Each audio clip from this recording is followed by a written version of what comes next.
Tes. Cek. Oke. Selamat pagi Bapak Ibu semuanya. Sebelum kita memulai ibadah pada pagi hari ini, kita akan berlatih 2 buah lagu. Lagu pertama yang akan dilatih Kidung Jemaat nomor 8, Bagimu Tuhan Nyanyianku.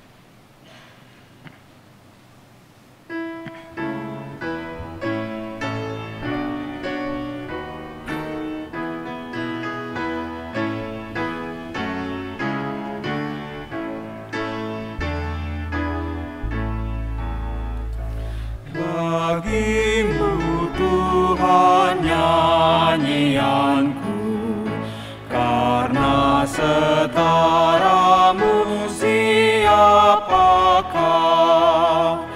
Hendak ku puji Kau selalu, padaku Roh Kudus berikanlah, supaya dalam Kristus Putramu kidungku berkenan kepadamu. Untuk lagu yang kedua, Kidung Jemaat nomor 259, Di Dalam Kristus Bertemu.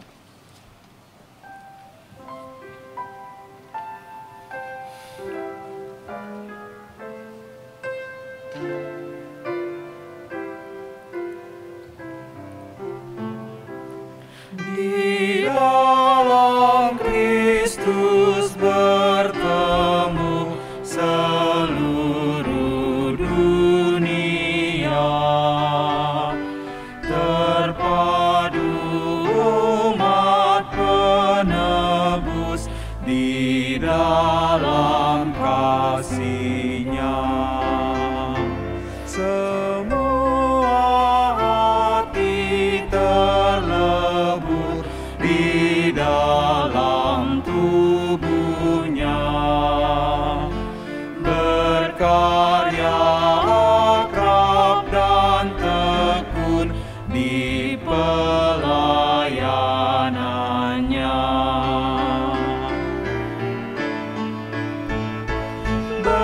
Bergandeng tanganlah erat, apapun bangsamu,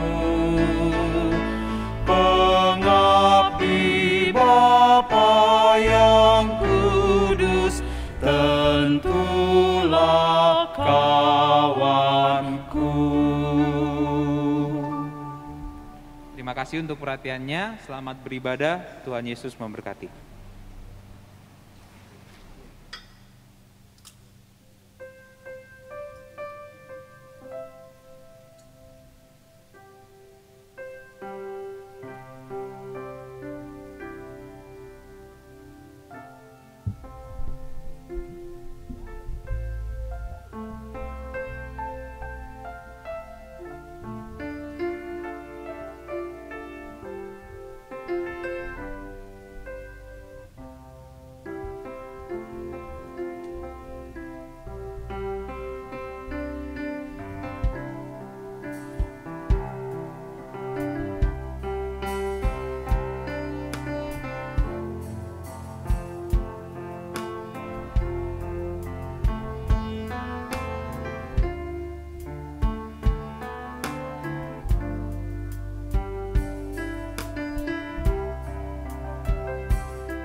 Bapak, Ibu, saudara-saudara yang terkasih.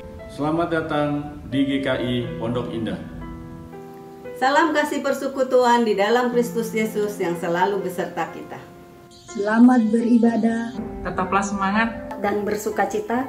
Tuhan Yesus memberkati.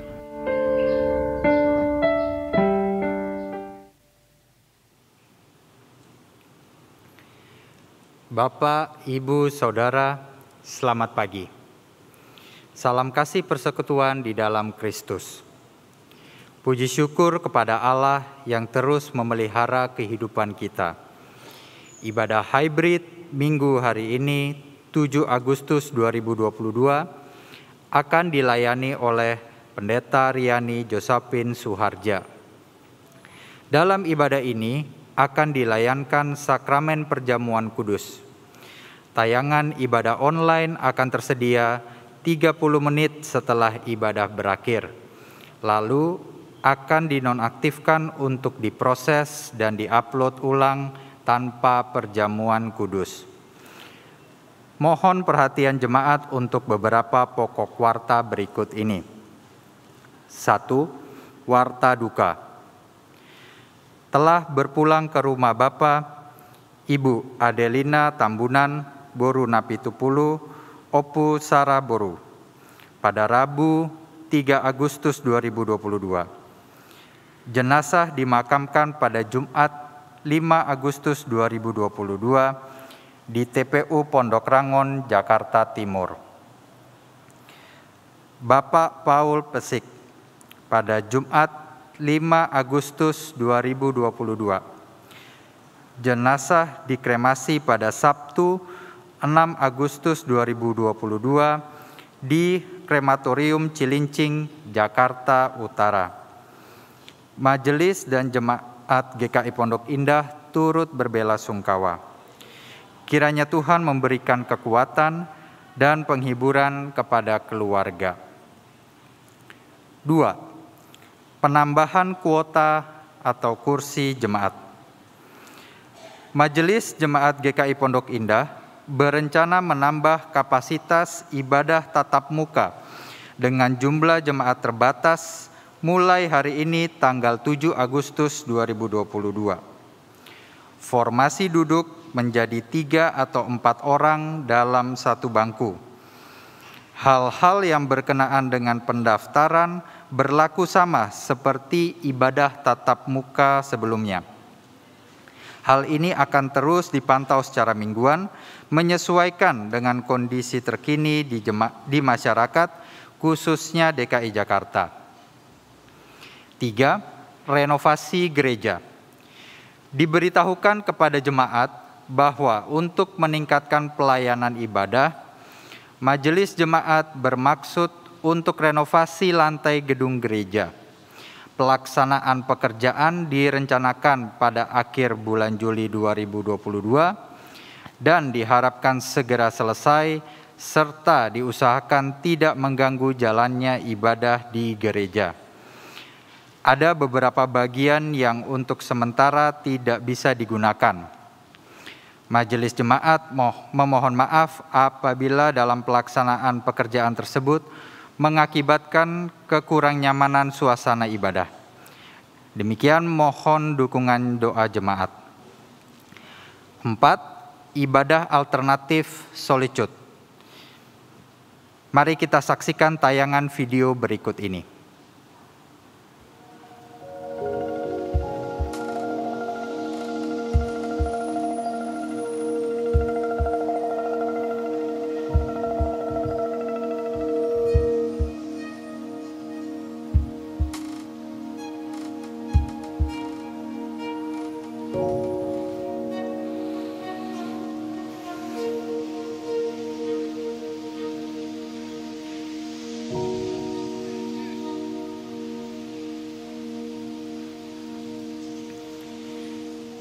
Halo sahabat Solitude, kita akan bertemu kembali pada rehat sejenak di hari Sabtu 20 Agustus 2022 pukul 9 sampai 15 WIB melalui Zoom.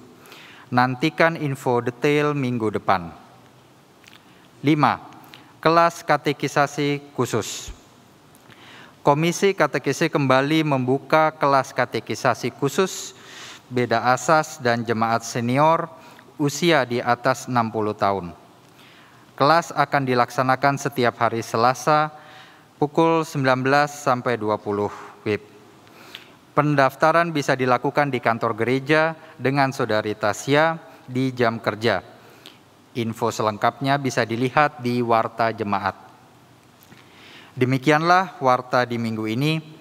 Kami mengharapkan keterlibatan Bapak, Ibu, Saudara sekalian dalam pelayanan yang telah diagendakan. Kiranya pelayanan ini menjadi cara kita bertumbuh bersama di dalam Kristus. Warta selengkapnya dapat dibaca dalam e-warta melalui media sosial GKI Pondok Indah. Mari kita menyiapkan hati untuk ibadah saat ini.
Lingkupilah ibadah kami ini dengan anugerah berkat-Mu Bapa.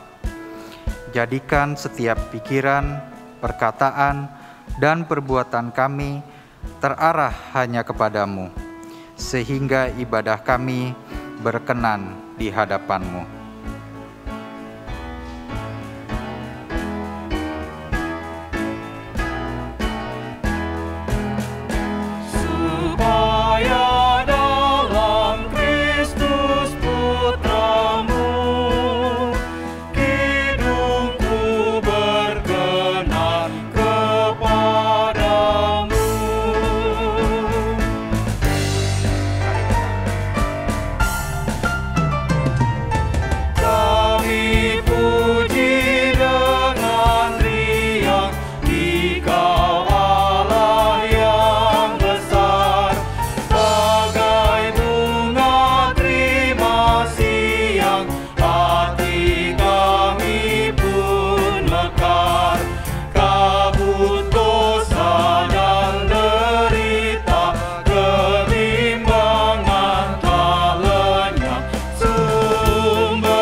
Pertolongan kita hanyalah dari Allah Bapa Sang Pencipta, Putra Sang Penyelamat dunia, dan Roh Kudus Sang Pemelihara kita.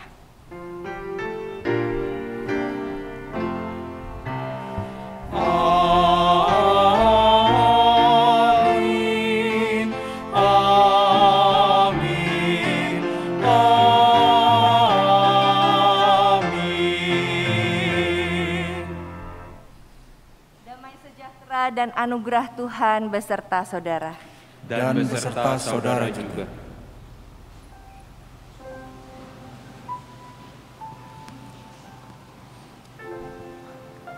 Saudara, ketika kita diperhadapkan pada orang yang pernah melukai, dapatkah kita menerimanya kembali?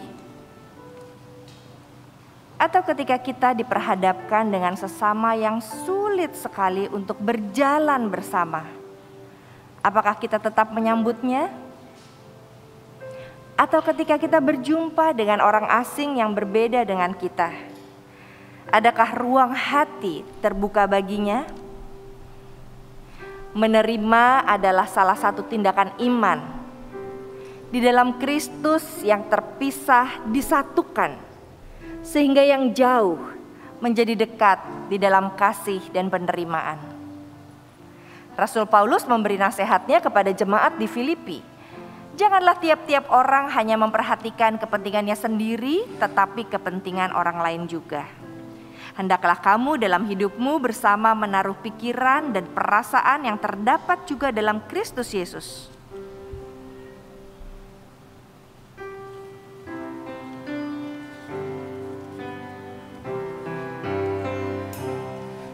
Di dalam Kristus bertemu seluruh dunia, terpadu umat penebus di dalam kasih-Nya. Semua hati terlebur di dalam tubuhnya, berkarya akrab dan tekun di pelayanannya.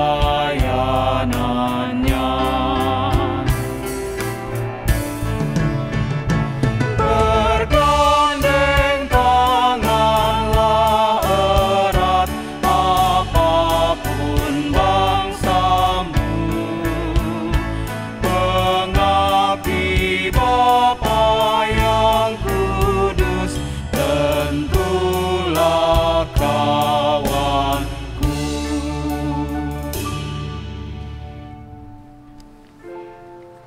Saudara, tidakkah kita sering terdolong untuk menjauh dari mereka yang berbeda, baik itu suku, agama, pandangan, tapi kita mendekat dengan mereka yang sama dengan kita karena berbagai alasan. Mari saudara kita merenungkan secara pribadi dan memohon ampun atas kekerasan hati, keangkuhan, kesombongan yang menguasai kita. Mari kita berefleksi dan saya akan menutup dalam doa. Kita masuk doa pribadi.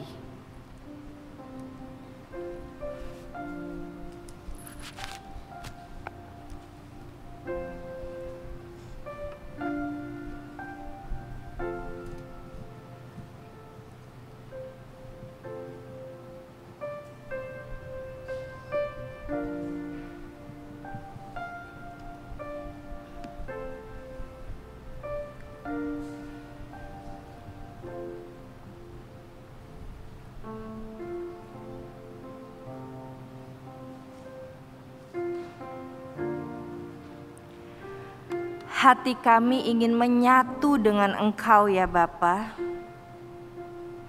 Itu sebabnya beritahukan kepada kami penghalang-penghalangnya. Lepaskan kami dari segala pelanggaran, kekesalan, masa bodohan. Ampuni kami ya Bapa. Dalam Kristus Tuhan kami. Amin.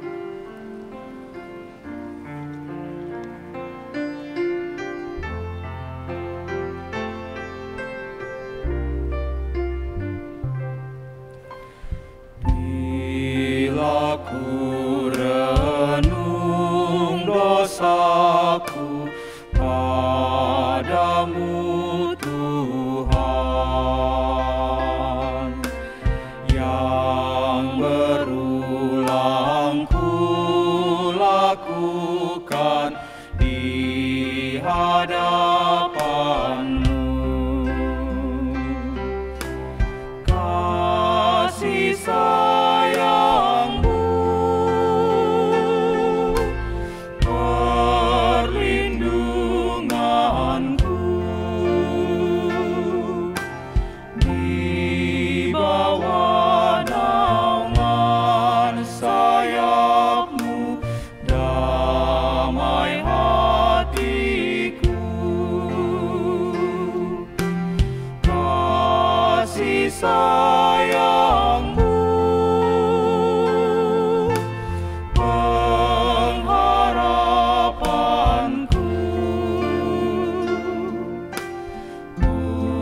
usapan kasih setia-Mu selalu ku rindu.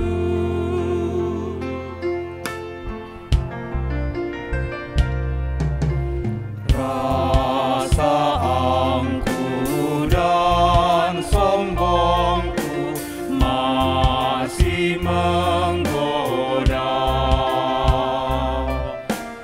iri hati dan benciku kadang menjelma. Kasih sayang-Mu,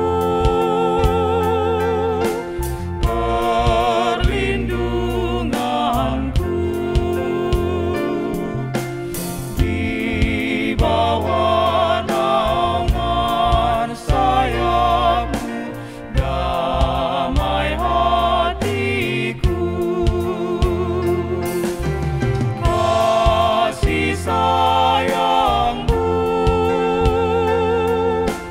pengharapanku, usapan kasih setia-Mu selalu ku rindu.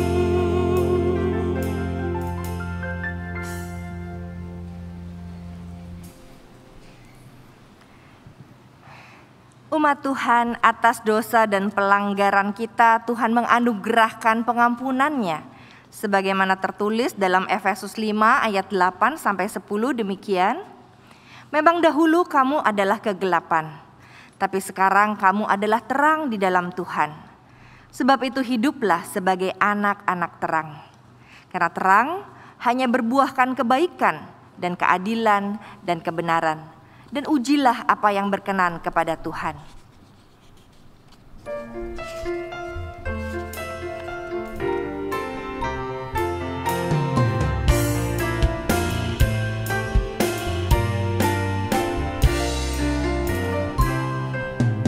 Ku diberi belas kasihan, walau tak layak hatiku.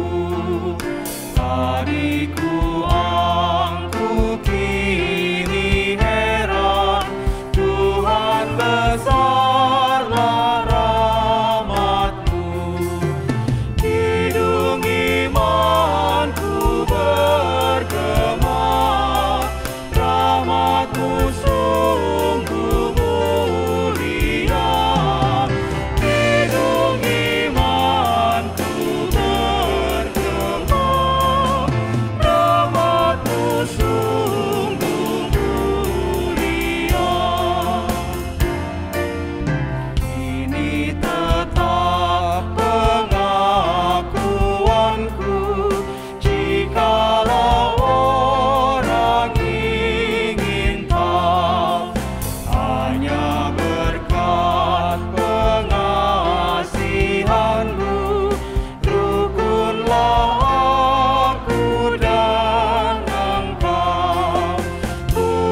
Mari saudara kita bersama-sama berdoa.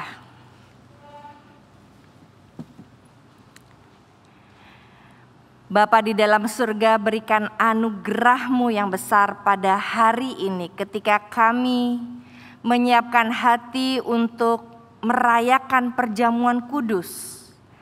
Biarlah kami terbuka juga untuk bukan hanya disapa oleh Tuhan, tetapi juga digerakkan untuk melakukan pesan Tuhan dalam keseharian kami. Sehingga kami mengalami bahagia penuh di dalam Tuhan, karena kasih kami tumpah untuk sesama, untuk dunia, di mana Engkau panggil kami untuk menjadi berkat di dalamnya.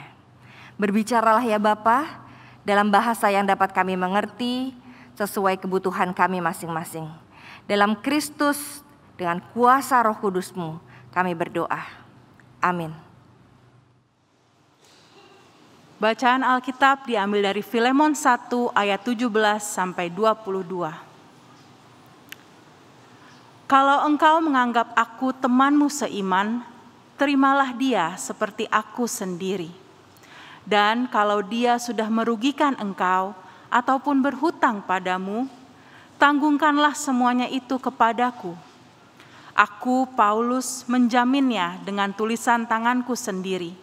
Aku akan membayarnya, agar jangan kukatakan, tanggungkanlah semuanya itu kepadamu, karena engkau berhutang padaku, yaitu dirimu sendiri. Ya saudaraku, semoga engkau berguna bagiku di dalam Tuhan. Hiburkanlah hatiku di dalam Kristus. Dengan percaya kepada ketaatanmu, kutuliskan ini kepadamu. Aku tahu lebih daripada permintaanku ini akan kau lakukan. Dalam pada itu bersedialah juga memberi tumpangan kepadaku, karena aku harap oleh doamu aku akan dikembalikan kepadamu. Demikianlah firman Tuhan. Berbahagialah mereka yang mendengarkannya, menyimpannya di dalam hati dan melakukan dalam kehidupannya setiap hari. Haleluya. Haleluya, haleluya, haleluya.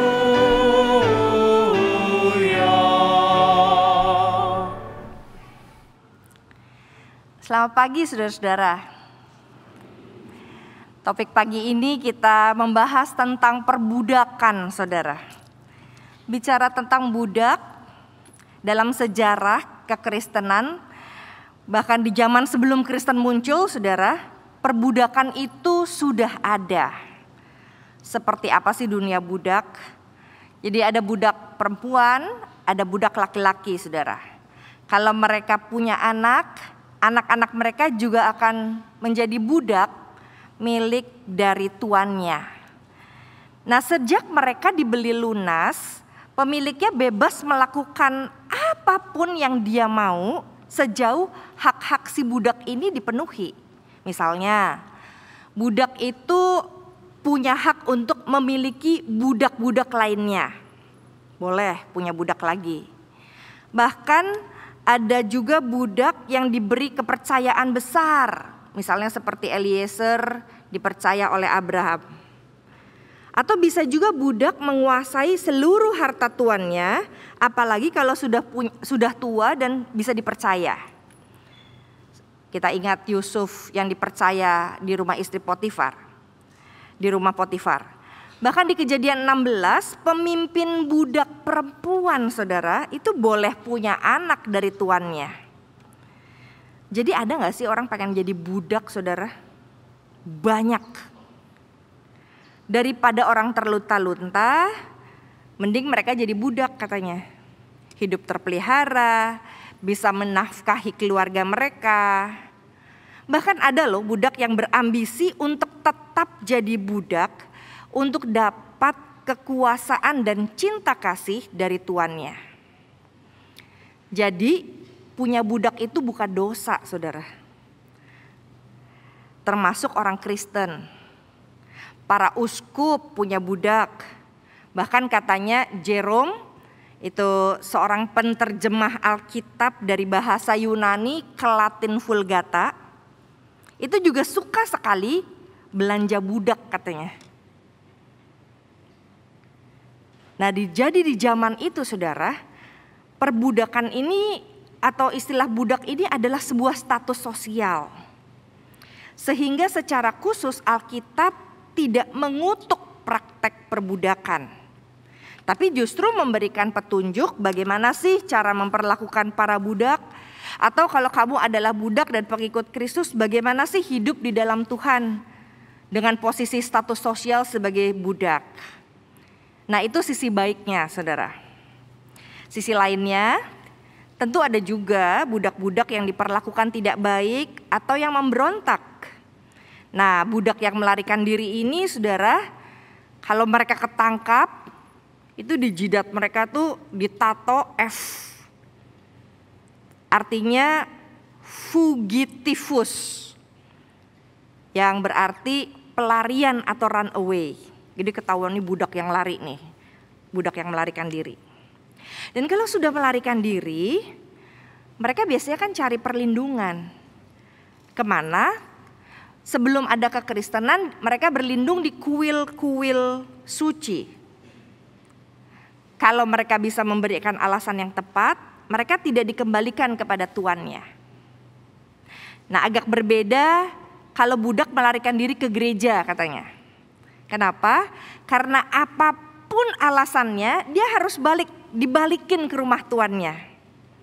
Tapi ada dana dari komunitas gereja, budak itu bisa dibebaskan dari tuannya setelah melakukan serangkaian percakapan atau mungkin rapat-rapat gitu ya, kayak orang GKI.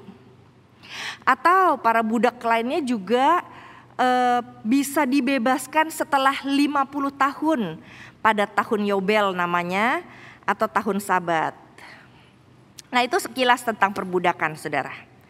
Di bacaan kita pada pagi ini, kita bicara tentang 3 tokoh Kristen berkaitan dengan praktek perbudakan yang terjadi sekitar tahun 250 Masehi.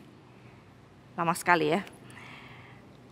Apa masih relevan saudara tokoh-tokoh ini buat kita? Dan siapa sih tokoh-tokoh ini? Yang pertama saudara, kita berkenalan dengan Onesimus. Jadi saya menyebutnya Onesimus si pemberani. Sini ada adik-adik sekolah minggu di online juga. Kita ingat aja namanya dan julukannya. Onesimus si pemberani. Kenapa dia berani? Karena dia ini kan budak Yunani. Dalam keluarga Yunani. Jadi pastinya bukan orang Kristen ya.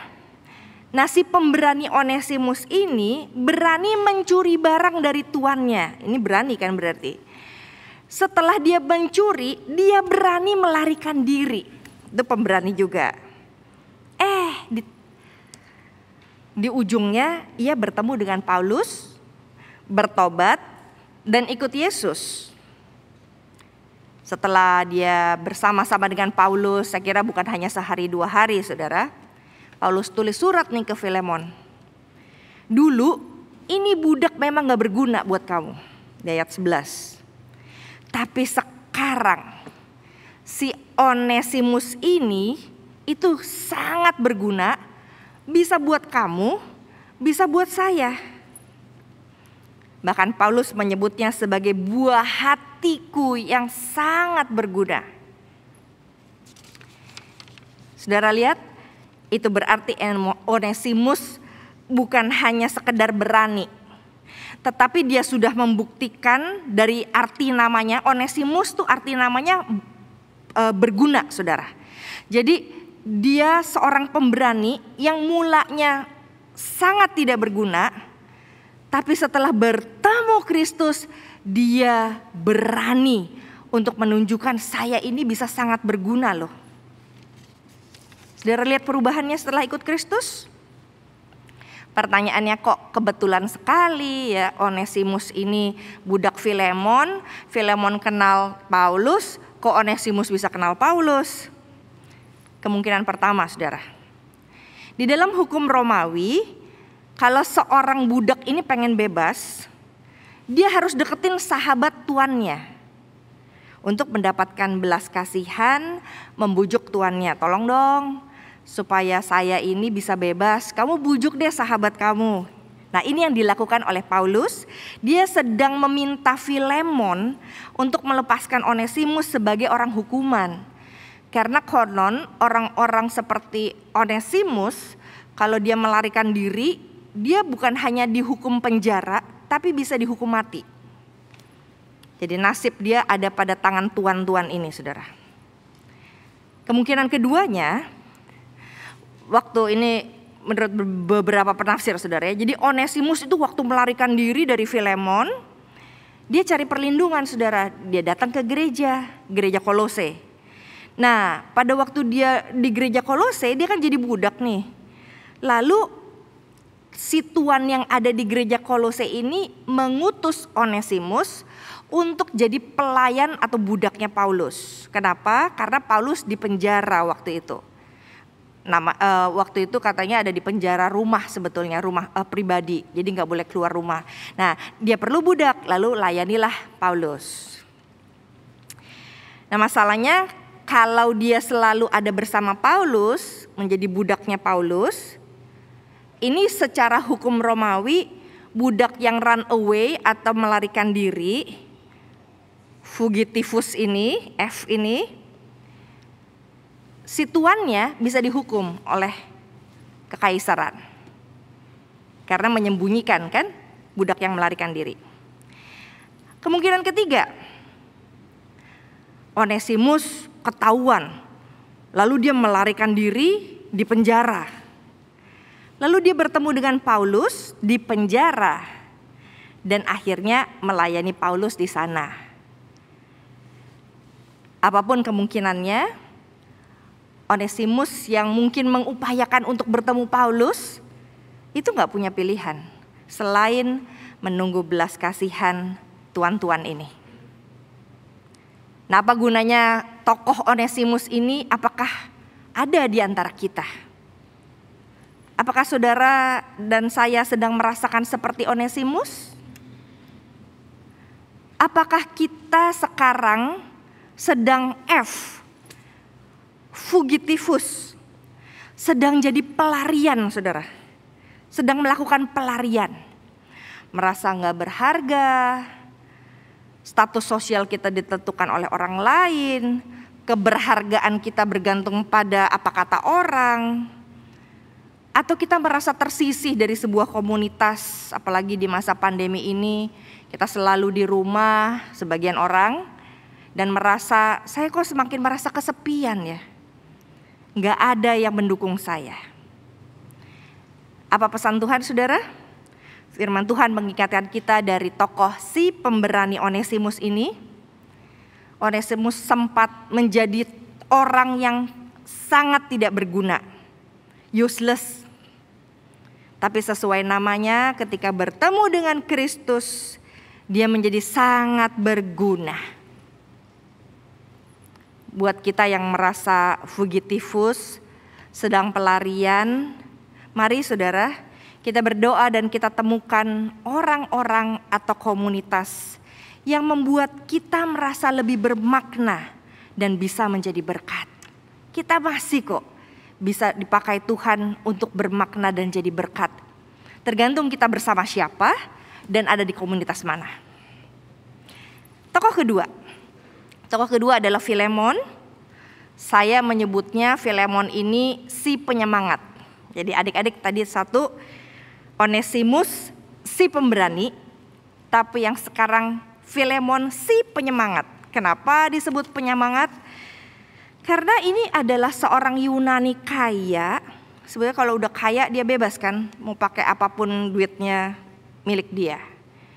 Punya banyak budak, saudara. Tapi dia bertemu Paulus, bertobat, dan jadi pengikut Kristus. Tapi dalam kekayaannya, dia gunakan kekayaannya itu untuk membuat gereja. Jadi katanya dia adalah gembala jemaat yang jemaatnya beribadah di rumahnya. Dari Filipi 1 ayat 2. Hidupnya pastinya enak sekali. Udah kaya, punya banyak budak, Satu melarikan diri sebetulnya nggak masalah buat dia. Walaupun satu itu mencuri, toh ada hukum Romawi yang akan menghukum dan membelanya. Apalagi yang kurang? Dia juga udah sibuk melayani Tuhan. Tapi ternyata di tengah kenyamanannya, Tuhan masih beri panggilan tambahan untuk keluar dari zona nyamannya, yaitu menerima Onesimus sebagai budak yang melarikan diri dan seharusnya dihukum. Ini panggilan gak mudah loh saudara. Terobosan besar. Konsekuensinya apa? Di zaman itu tuh ada sekitar katanya 60 juta budak. Dan kalau terjadi revolusi karena seorang buronan budak dibebaskan oleh seorang kaya yang jadi Kristen, gimana nasib dia? Pasti kenyamanannya akan sangat terganggu karena berarti dia menjadi reformator. Akan menggugah, memberikan inisiatif pada budak lainnya. Yuk kita juga lakukan seperti itu. Pertanyaannya, pernahkah saudara adalah dalam posisi atau apakah sekarang saudara berada dalam posisi seperti Filemon? Saudara merasa di pandemi ini walaupun orang banyak yang susah, gak punya duit, gak bisa makan, gak bisa kerja, saudara ada di posisi yang nyaman, sangat nyaman. Ingat, Tuhan panggil orang Kristen itu bukan untuk nyaman, tapi untuk keluar dari zona nyamannya. Filemon si penyemangat diajak Tuhan melalui Paulus memiliki agilitas. Itu virtu atau kebajikan GKI Pondok Indah saudara dalam bulan ini. Dengan melakukan sesuatu yang tidak biasa atau yang bukan biasa-biasa saja. Ia diminta untuk melakukan pekerjaan Tuhan. Dan sesuai namanya Filemon artinya penuh kasih. Kadang tugas dari Tuhan bukan pilihan yang nyaman. Penuh pengorbanan, gak kita minati. Dan penuh tarikan nafas serta air mata. Perjamuan kudus hari ini mengingatkan kita, kalau saja Tuhan Yesus tidak keluar dari zona nyaman, dengan ada di tempatnya yang maha tinggi sana dan kita tetap ada di sini berdosa, maka kita akan mati karena dosa-dosa kita. Tapi dengan kasih, dengan penuh kasih, Yesus keluar dari zona nyamannya. Apakah saudara merasakan kasih Tuhan yang penuh itu? Kini saatnya keluarlah dari kenyamanan kita. Mencicipi sedikit pengorbanan Kristus dan lakukan pekerjaan Tuhan yang disediakan di depan mata saudara. Lebih lagi, lebih lagi. Tokoh yang ketiga saudara, saya sebut Paulus si petualang. Kenapa berpetualang? Ini orang nih selalu cari kerjaan saudara. Apa pendapat saudara tentang Paulus? Di ayat 8 dikatakan, sekalipun dalam Kristus aku punya kebebasan untuk memerintahkan kamu, tapi aku lebih baik meminta padamu. Jadi ini rasul ternyata bisa memerintah warga jemaatnya. Nah, tapi dia minta. Paulus meminta Filemon memberikan suaka kepada Onesimus dan mengubah status budak Onesimus menjadi di ayat 16 saudara yang kekasih. Paulus seorang petualang, rupanya punya panggilan jadi middleman atau perantara.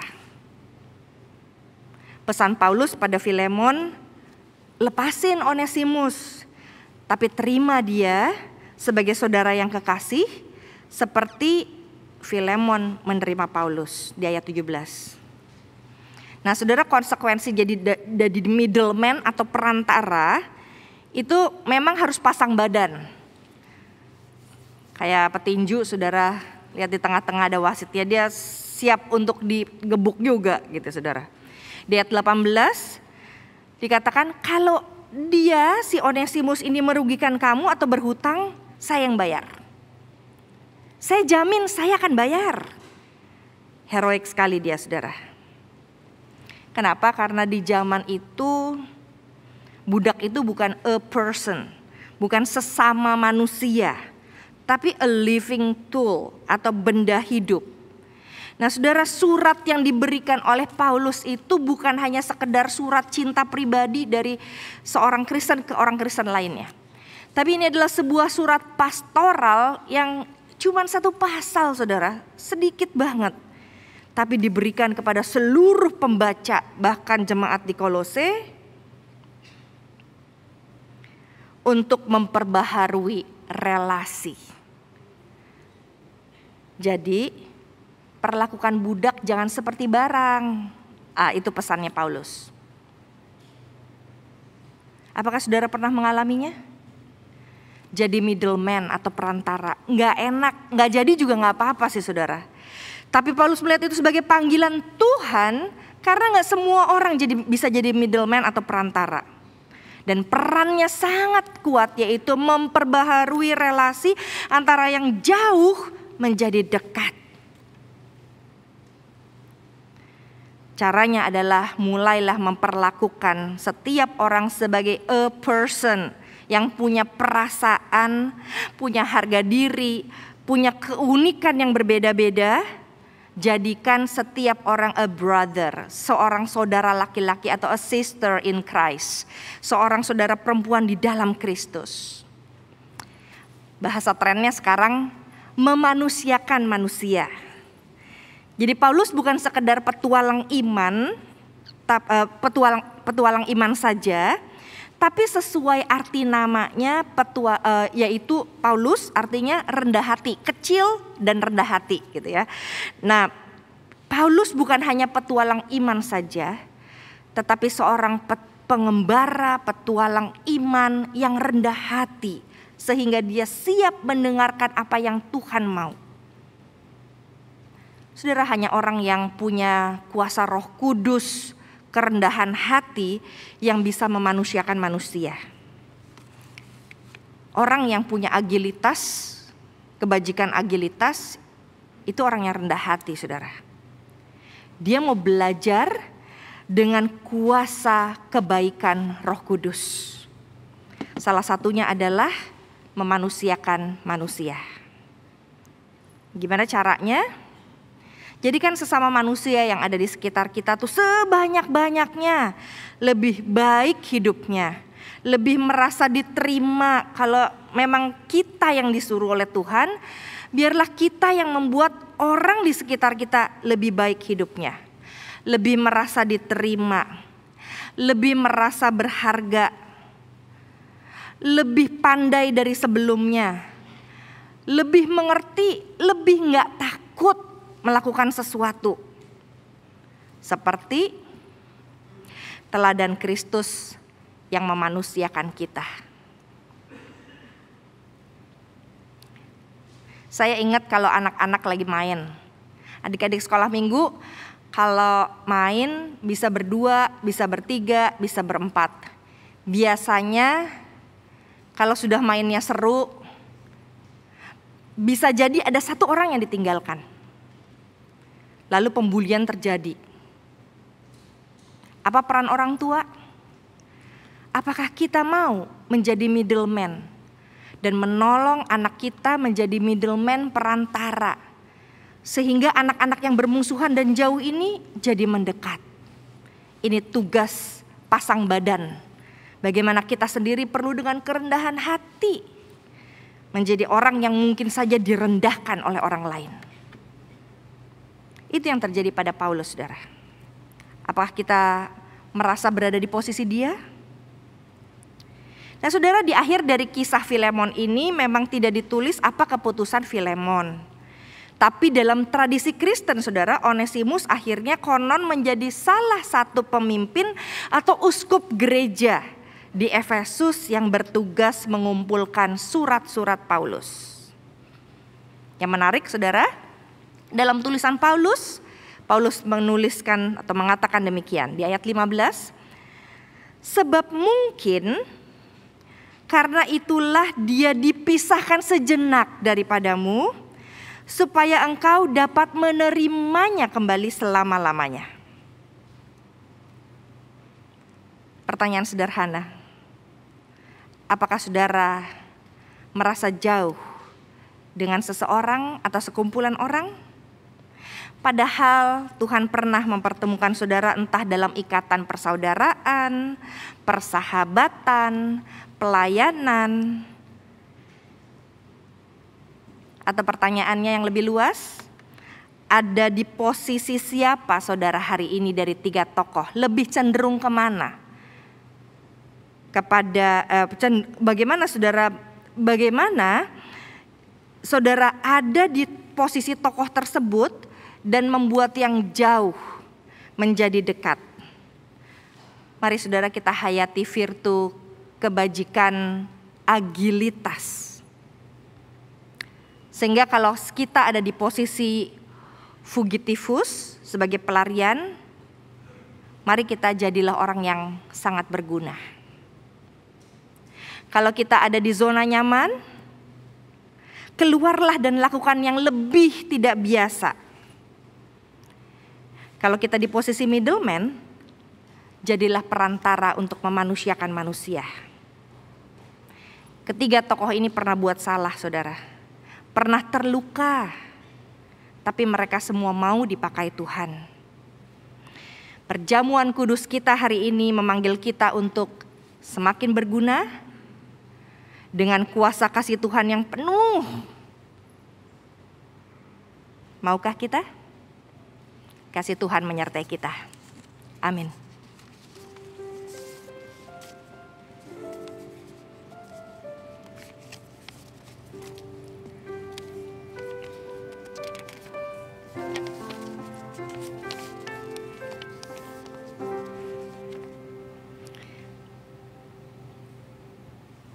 Paduan suara Faith Choir dengan persembahan hati.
Ini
Mari kita mengatakan iman percaya kita berdasarkan pengakuan iman rasuli demikian. Aku percaya kepada Allah, Bapa yang Maha Kuasa, Khalik langit dan bumi, dan kepada Yesus Kristus, anaknya yang tunggal Tuhan kita, yang dikandung dari Roh Kudus, lahir dari anak darah Maria, yang menderita sengsara di bawah pemerintahan Pontius Pilatus, disalibkan, mati dan dikuburkan, turun ke dalam kerajaan maut. Pada hari yang ketiga, bangkit pula dari antara orang mati, naik ke surga, duduk di sebelah kanan Allah, Bapa yang Maha Kuasa. Dan dari sana ia akan datang untuk menghakimi orang yang hidup dan yang mati. Aku percaya kepada Roh Kudus, gereja yang kudus dan am, persekutuan orang kudus, pengampunan dosa, kebangkitan orang mati, dan hidup yang kekal. Amin.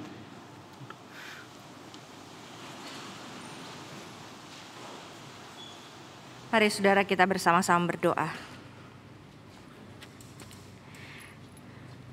Bersama-sama kami memohon ya Tuhan, biarlah Tuhan tetap terus memimpin perjalanan hidup dunia ini, bangsa kami, bahkan dalam keluarga kami. Engkau pemimpinnya dan kami percaya Engkau juga yang dapat mengambil bagian, mengontrol, merendahkan penyebaran COVID dimanapun itu berada. Saat ini kami juga mau bersama-sama mendukung ya Tuhan, anugerahkan banyak pertolongan untuk kelaparan di Leni Jaya Papua. Dan kiranya tangan Tuhan menyertai dalam konflik Rusia-Ukraina, sehingga kuasa-Mu boleh dirasakan oleh segala bangsa dan nama-Mu boleh dimuliakan. Kami juga berdoa untuk diri kami, keluarga kami, sahabat kami, siapapun yang kami kenal. Kami berdoa pakailah kami ya Bapa, untuk hidup berguna dengan penuh kasih. Kami boleh menjadi orang-orang yang belajar keluar dari zona nyaman kami dan menolong mereka yang membutuhkan perantara untuk mendekatkan mereka yang jauh jadi dekat di dalam Tuhan dengan kekuatan dan kuasa Tuhan. Mampukan kami dengan kuasa Roh Kudus ya Bapa, di dalam nama Tuhan Yesus Kristus. Amin.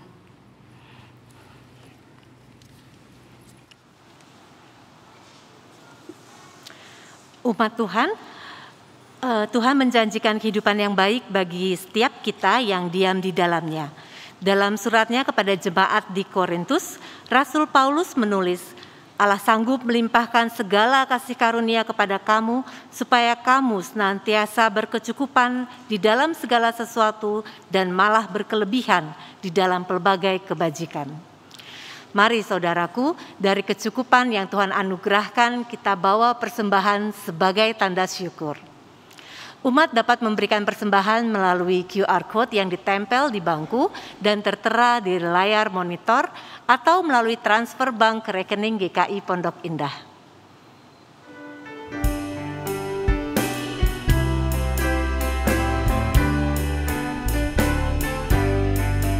Syukur padamu ya Allah atas segala rahmat-Mu. Syukur atas kecukupan dari kasih-Mu penuh. Syukur atas pekerjaan walau tubuh pun lemban. Syukur atas kasih sayang dari sanak dan teman. Syukur atas keluarga penuh kasih yang mesra. Syukur atas perhimpunan yang memberi sejahtera. Syukur atas kekuatan kala duka dan kesah. Syukur atas pengharapan kini dan selamanya.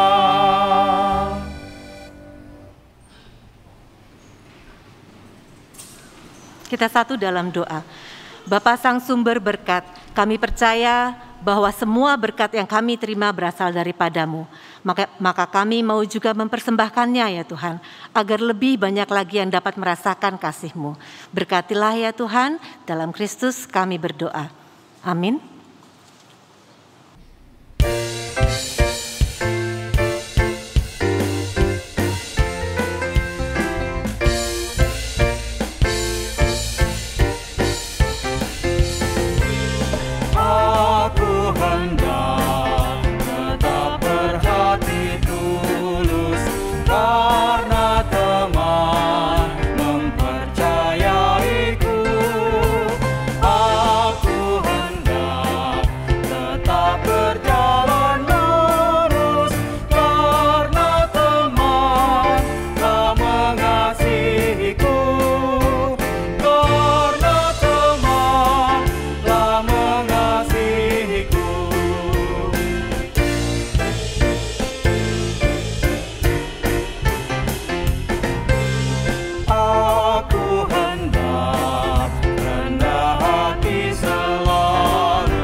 Saudara, janganlah kamu menjadi serupa dengan dunia ini, tapi berubahlah oleh pembaharuan budimu, sehingga kamu dapat membedakan manakah kehendak Allah, apa yang baik, yang berkenan kepada Allah, dan yang sempurna.